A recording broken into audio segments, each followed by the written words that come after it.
Estamos en vivo en la televisión pública, esto es Médicos por Naturaleza y como lo anticipábamos hoy, hablamos de las cuerdas vocales en el Día Nacional de la Fonoaudiología y también es el Día Internacional de la Enfermería, así que un muy especial saludo para todos ellos, en especial a las enfermeras que muchas veces no son del todo reconocidas, que tienen una labor ardua en general, que tienen que bancarse a los enfermos, que les gritan, que les protestan, a los médicos que están nerviosos porque no llegan a las operaciones y necesitan que los ayuden, en fin, una labor realmente con mucha dedicación. ¿Cómo le va, Roberto? Buen día. ¿Qué tal? Muy buenos días. Hablando de las cuerdas vocales, sí. Una persona que trabaja con ellas, ¿eh? Así es. Y que depende del buen estado de salud de ellas. También, entre otras cosas.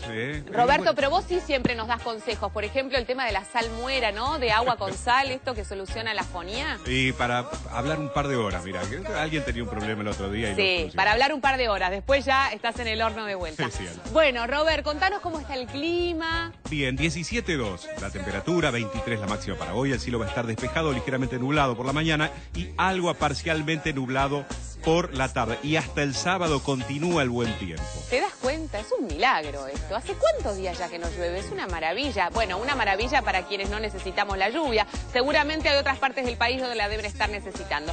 ¿Cuáles son nuestros teléfonos, Robert? 4535-0705, 4535-0706, con el prefijo 011 para los que llaman desde el interior. Y tenemos un mail.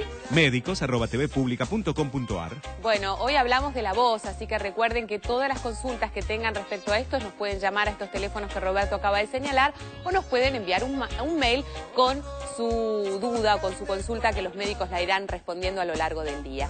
Le vamos a dar rápidamente la bienvenida al doctor Díaz porque ayer la información que señalábamos y que estaba en todos los medios de comunicación, que tiene que ver con esta bacteria que se encontró en el Hospital Piñero, que aparentemente habría provocado 4 muertes allí. El hospital, el director de dicho nosocomio decía que efectivamente habían cerrado los quirófanos, que estaban en etapa de investigación. Exacto, es lo que se llama la investigación epidemiológica que confirmó también el Ministerio de Salud. Se está investigando si las muertes tienen o no relación con esta bacteria que se llama Klebsiella, que no tiene un tratamiento antibiótico.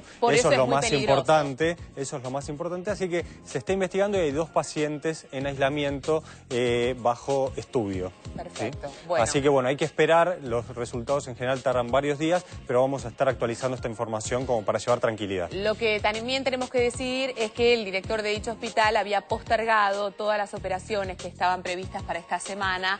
Se reprogramaron, se tuvieron que reprogramar, con lo cual seguramente hay muchas personas angustiadas porque estaban preparadas para ser intervenidas quirúrgicamente, van a tener que esperar unos días, pero esto es una medida preventiva muy, pero muy importante, así que a tener paciencia que seguramente el turno volverá a llegar, ¿no? Totalmente. Bueno, gracias, de Ezequiel. Nada. Ahora sí le damos la bienvenida al doctor Bergman porque una información también indica que trabajar mucho podría provocar ataques cardíacos. ¿Cómo le va? ¿Qué tal? Buen día. Bueno, ¿qué pasa con esto? sí, la realidad porque es decían que el trabajo es salud, sí. ¿no?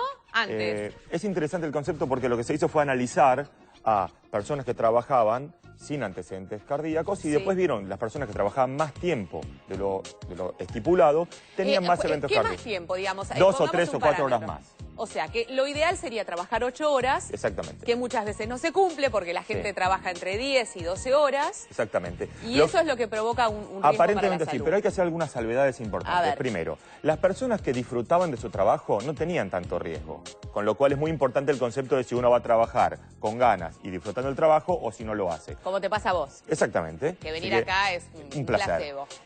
Y aparte de eso, la otra cosa que ocurre es que no se sabe bien el mecanismo, porque esto fue independiente de otros factores de riesgo, porque uno podría decir, trabaja más, come peor, está más estresado. Puede ser también, pero lo que ocurre habitualmente, lo que se estaba diciendo, es que tiene que ver con que muchas veces las personas que van más horas de trabajo prestan menos atención a su cuerpo y prestan menos atención a los síntomas. Porque no tienen tiempo. Exactamente, y eso genera consulta tardía o no consulta. Entonces es muy importante tener en cuenta esto, trabajar con ganas, que te guste el trabajo, si es posible, y la calidad del escuchar trabajo, al cuerpo, que es importantísimo, y lo hemos hablado con Valeria en otras oportunidades, lo difícil que es muchas veces tomar la decisión de dejar un trabajo por necesidad, porque definitivamente no nos hace feliz, y muchas veces esto definitivamente puede ser un riesgo para la salud. Gracias, doctor Bergman. Gracias. Le damos la bienvenida ahora a la licenciada Joal, porque también hay una enfermedad, iba a decir yo.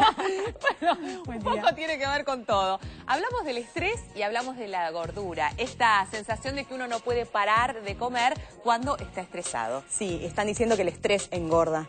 ¿Por qué? Porque cuando estamos muy ansiosos buscamos que la comida nos calme. Entonces hay muchas personas, dicen que el 50% de la población está excedida de peso y que el 30% de ese porcentaje es obeso. ¿El culpable será el estrés, muchísimo. entonces, vos decís? Dicen que se busca en la comida una calma a la ansiedad. Lo que ¿Es así?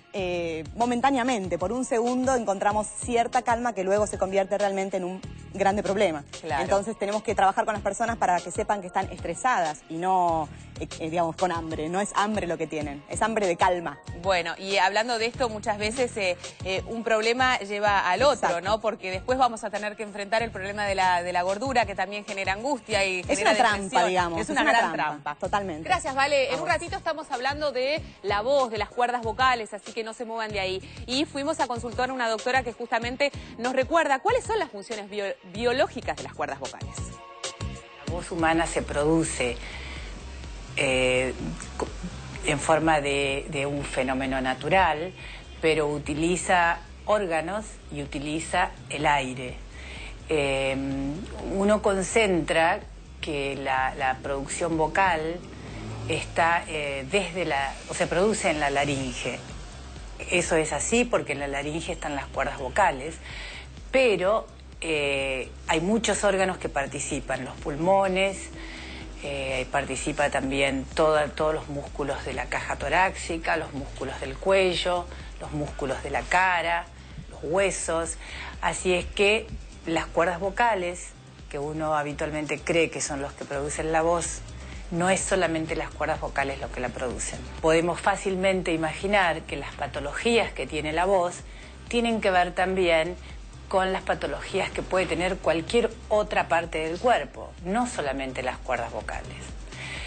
Pero lo que mayormente encontramos, lo que más frecuentemente se ve, es la patología de las cuerdas vocales. ¿Cuáles son?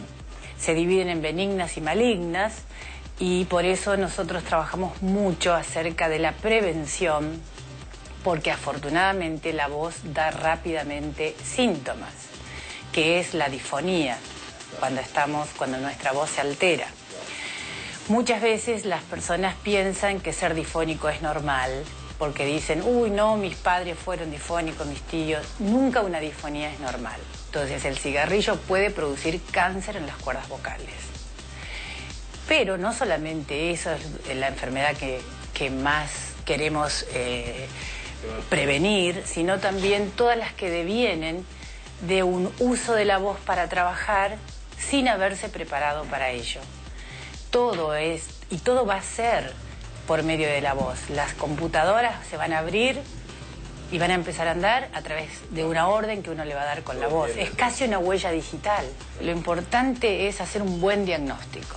Es un examen muy simple que gracias a la tecnología se hace ahora. Apenas se pone un aerosol como el del dentista y luego con diferentes instrumentos uno puede mirar las cuerdas vocales en directo y rápidamente hacer una apreciación diagnóstica. Y muchas veces, por esos métodos, para nada invasivo, podemos hasta hacer un tratamiento quirúrgico. Consejos para cuidar la voz: dormir bien, no fumar, beber mucha agua. Si tiene ardor en el estómago, en el pecho, o sensación de quemazón o carraspeo constante, consultar al médico. Todo lo que lleva a una vida sana es bueno para la voz. Y fundamentalmente beber mucha agua, y si va a trabajar, entrenar la voz antes de ponerse a trabajar con ella. Bueno, me resultó de lo más interesante porque uno muchas veces no le da la importancia que tiene a la voz, que efectivamente se transforma de alguna manera en nuestra huella digital, también en nuestra manera de identificarnos, de ser únicos. Nuestra voz es reconocible por otras personas, inclusive hasta por nuestros hijos. Saben que mamá o papá llegan por la voz, más allá de por el cuerpo, por el físico o por los sonidos que realicen. Y después otra cosa también me parece interesante, que es que alguna patología de la voz se puede ver reflejada con otros síntomas, ¿no? Que muchas veces uno identifica, como lo que hablábamos ayer, con problemas en el esófago, con problemas respiratorios, con problemas de acidez, con problemas de reflujo. Inclusive hay un tic que muchas personas tienen, y que esto te quiero preguntar, que es esta sensación como que permanentemente se está limpiando la garganta. El carraspea. Exactamente. Es como un tic, ¿viste? Que Sí. hay mucha gente que tiene. Y uno imagina con aquellas personas que tienen este tic, decir, ¿realmente siempre tiene algo en la garganta o no Claro. puede dejar de hacerlo? No, ¿Y esto perjudica sus cuerdas vocales? Claro, a veces puede ser un tic, a veces puede ser que tenga, por ejemplo, una rinorrea, o sea, decir, tenga moco en la parte que va hacia Permanentemente que va hacia atrás, y atrás. eso genera que caiga moco sobre la cuerda vocal, y la única manera de poder sacarlo es para no andar tosiendo todo el tiempo, con un leve Claro. expulsión de aire que hace que se vaya eso. Entonces, puede pasar, o puede ser reflujo también. Entonces, depende muchas veces esa molestia que uno siente en las cuerdas vocales, que con esa pequeña tic desaparezca. A veces se transforma, después se puede transformar en un tic permanente, Claro. aunque ya no esté el problema. Que pueden dañar a su vez, imagino yo, las cuerdas Sí. vocales, ¿no? ¿Por qué son tan importante cuidarlas? ¿Cómo funcionan las cuerdas Bueno, vocales? es muy simple. La voz es algo que nosotros emitimos como un sonido y necesitamos los pulmones, el diafragma, todos los músculos del tórax, el sector donde se articula, no se articula, donde se produce la voz, que son la laringe y las cuerdas vocales, Sí. y después toda la parte de arriba, que es la faringe, la boca, la articulación, los senos paranasales, los resonadores de la cara. Seguramente alguno habrá notado que cuando está resfriado o tiene una sinusitis, la voz es distinta. Absolutamente. ¿Por qué? Porque no sale por la nariz o porque sale solamente por la boca. Entonces, en la voz intervienen muchos elementos, desde el pulmón hasta la boca, hasta los labios. Ahora, las cuerdas vocales son las que hacen que la voz sea más aguda, más grave, ¿sí? Con vibrato, sin vibrato. ¿Y cómo funcionan? Las cuerdas en realidad no son cuerdas, son pliegues que vienen de adentro hacia afuera, de afuera hacia adentro y después vuelven hacia afuera. No importa. Lo que quiero decirles es esto. Tengo una gomita acá para que lo vean y para que lo entiendan. La cuerda vocal, si se tensa, el sonido es más agudo. La cuerda vocal, si se afloja, el sonido es más grueso. las que tienen voz de pito tienen las cuerdas vocales muy estiradas. No, fíjate qué interesante. Las mujeres suelen tener voz más aguda porque las cuerdas vocales son más cortas. ¿Vieron cuando uno toca una guitarra? Cuando la cuerda uno toca más cerca del agujero de la guitarra y hay mucho más corto el recorrido, el sonido sale más agudo. ¿Por qué? Porque la cuerda es más corta. Cuando es más larga, entonces cuando dejamos vibrar más, es más gruesa. Entonces, ¿qué hace? La cuerda vocal tiene, cuando está muy estirada, vemos que vibra en forma aguda. Cuando está muy floja, vibra en forma con otra frecuencia y es más grave. Las cuerdas vocales, hay músculos que generan esta tensión diferente y hacen que el sonido vaya cambiando dependiendo de cómo nosotros le damos la orden a esos músculos que hacen cambiar la tensión de las cuerdas. Bueno, a propósito de las cuerdas vocales, la persona que nos puede enseñar mucho al respecto es Roberto, porque la doctora hacía referencia a que es muy importante con aquellas personas que trabajan con la voz, prepararla. Robert, yo estaba pensando mientras escuchábamos la nota que yo también trabajo con la voz y en mi vida preparé mi voz. ¿Cómo se prepara la voz? Con una respiración correcta, por ejemplo. Sí. Con una buena articulación. Además de eso, bueno, tomando mucho líquido, como dijo la doctora también. Además, vos sabés que la voz tiene una ventaja, lo hablamos con Ezequiel fuera de cámara. Uno puede trabajar con la voz, ¿sí?, en cualquier lugar, en cualquier momento, cosa que no le pasa con el resto del cuerpo. Claro, Uno es para hacer verdad. gimnasia tiene que ir a un lugar determinado, en un momento determinado. En cambio, con la voz, puede hacerlo en cualquier parte. Por Bueno. ejemplo, ahora. La doctora que va a venir ahora, después de la pausa, nos va a enseñar justamente eso. Lo vamos a tener a Roberto, yo, los médicos, todos vamos a aprender a cómo utilizar correctamente la voz, porque definitivamente el dañar las cuerdas vocales nos puede significar un problema serio, que tiene que ver con la salud, tiene que ver con el bienestar. El tener una afonía no es normal, como decía la doctora, tiene que ser atendible. Así que vamos a desarrollar esto después de la pausa. Pero ahora hay una muy buena noticia que tiene que ver con la vacunación, que desde el Ministerio de Salud de la Nación han dicho que definitivamente la vacunación ha sido un éxito, especialmente en los grupos de riesgo mayores de edad, ¿no? Mayores de 65 años, Exacto. que son los que en general son más conscientes de la importancia de vacunarse. Así que, Robert, recordanos, ¿por qué es muy importante vacunarnos? Porque entre los grupos de riesgo están, por ejemplo, los chicos de 6 meses a 4 años, las personas con entre 5 y 64 años con factores especiales de riesgo. Por eso la necesidad de vacunarse en los hospitales públicos, en los centros de salud, gratuitamente, como recordamos siempre. Y recordamos además, sábado 29, domingo 30, los vacunatorios de todo el país van a abrir sus puertas y también se van a aplicar dosis en lugares públicos. Esto es muy, muy importante, así que si todavía no lo hicieron, tienen esta oportunidad y esta posibilidad de que todos los vacunatorios estén abiertos, especialmente en estos 2 días, aunque están todos los días del año en los hospitales públicos. Así que no tenés excusas para no vacunarte. Hacemos pausa, en un ratito seguimos hablando de la voz. ¿Sabías que? Las cuerdas vocales, también llamadas pliegues vocales, son dos bandas de tejido muscular liso localizadas en la laringe. La laringe está localizada en el cuello, en la parte superior de la tráquea, conducto del aire. Las cuerdas vocales producen el sonido de la voz mediante la vibración y el paso del aire a través de las cuerdas vocales desde los pulmones.